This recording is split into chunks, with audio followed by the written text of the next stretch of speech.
Lembro de algumas vezes aqui nesta coluna haver tratado deste assunto, uma delas em 11 de outubro de 2019, ano passado, portanto, em função de uma excelente reportagem que parece se comprovar, parece se verificar, muito atacada também essa reportagem, do Felipe Moura Brasil na revista Cruzoé, que tratava de mostrar como se estruturava o chamado gabinete do ódio, que eu gosto de chamar, para além do papel do gabinete, de milícia digital bolsonarista. Eu tenho um exemplo pessoal que eu gostaria de dar aqui sobre como funciona essa milícia digital.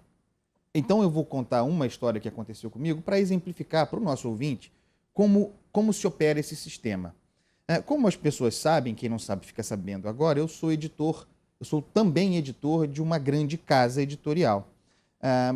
Eu sou editor executivo, minha função é meramente editorial, importantíssima, mas meramente editorial. Não sou sócio da companhia, não tenho ações da companhia, sou um funcionário.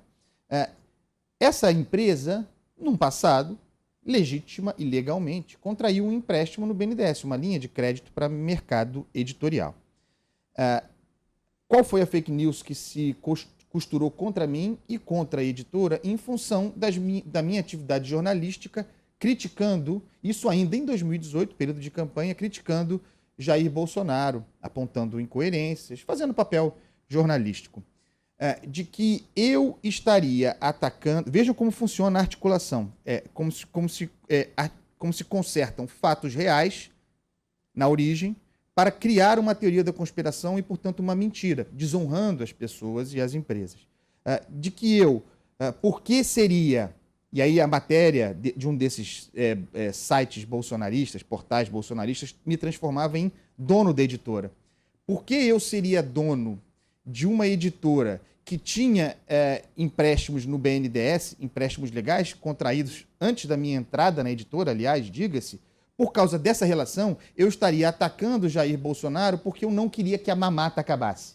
Porque Jair Bolsonaro viria para acabar com a jorração de dinheiro para empresas privadas, como se essa não fosse, aliás, legalmente a função do BNDES, né, de ajudar o setor produtivo, o desenvolvimento do setor produtivo. Então, você tinha dois elementos de realidade, o fato de eu ser editor dessa empresa, então eu me transformei em sócio da empresa na versão que circulou e que me prejudicou imensamente, e a editora estaria me usando para defender os seus interesses junto ao poder público, porque Bolsonaro viria para acabar com a mamata. É assim que funciona essa rede, é uma rede de desinformação e de desonra em prol do projeto de poder bolsonarista. Estou falando de algo que aconteceu contra mim, um dos exemplos, ainda em 2018.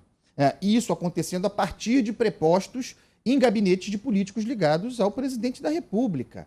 No caso, um deles atuando, segundo se diz agora, a partir das contas derrubadas pelo Facebook, mas isso já é falado há muito tempo, foi falado por Bebiano, foi falado por Santos Cruz, um desses agentes da mentira, da desinformação, operando desde dentro do Planalto, do Palácio do Planalto, mas operando no mesmo andar em que trabalha o presidente Jair Bolsonaro. A questão pendente agora, e é a questão pendente há muito tempo, porque nós estamos ainda bem na ponta desse iceberg, para usar o clichê. A questão pendente é a financeira.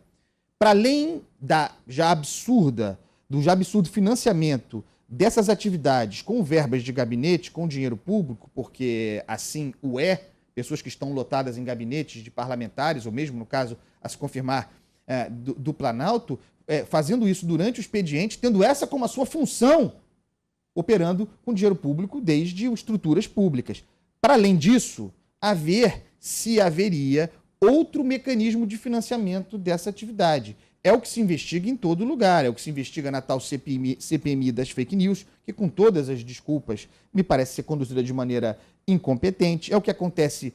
É o que se procura no tão famoso inquérito das fake news, que tem problemas de arbitrariedade decorrente da sua origem bastante duvidosa, da sua origem que me parece inconstitucional. Tem um inquérito sobre atos antidemocráticos. É muito interessante como o Facebook, e aí falando de empresa privada, como o Facebook categorizou a atividade desse gabinete do ódio ou das milícias digitais bolsonaristas, que seria o comportamento inautêntico, comportamento inautêntico coordenado, portanto, fraude. É importante a ideia de coordenação, a ideia de que há uma cadeia de coordenação de informação, de propagação de informação. Fato novo, para concluir, pessoal, é que essa revelação veio de uma empresa privada, de uma rede social, um movimento privado também. E aí fica impossível não ler a ação, no caso do Facebook, a partir de duas pressões. Uma, a pressão internacional das empresas que ameaçam de boicote, o Facebook, portanto, reagindo, se antecipando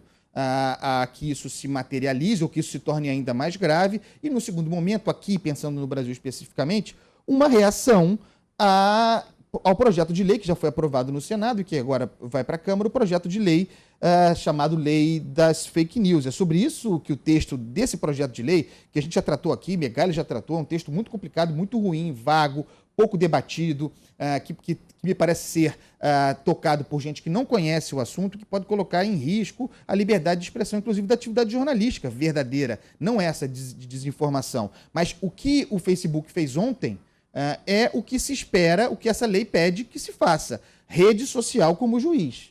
Por fim, duas coisas. O silêncio de Jair Bolsonaro, diante de tudo isso que aconteceu, me parece uma novidade mesmo, das outras vezes em que se mexeu com a sua base de apoio, inclusive com acusações para alguém que está no seu governo, no Palácio do Planalto, a 20 metros do seu gabinete, Jair Bolsonaro quieto, e esperar também para ver como esse fato, gerado por uma empresa privada, impactará, estimulará a CPMI das fake news, que está dormitando, a meu ver bem, porque ela é muito mal feita e muito mal conduzida, e o inquérito das fake news, né? Porque desde que houve aquela sessão que tratou da sua constitucionalidade, declarando a constitucionalidade, mas limitando o seu campo de atuação, limitando o objeto investigado, desde então o inquérito não se manifestou mais. Desde então o inquérito está em silêncio, e em silêncio estão todos. Vamos ver se haverá algum ruído a partir daí.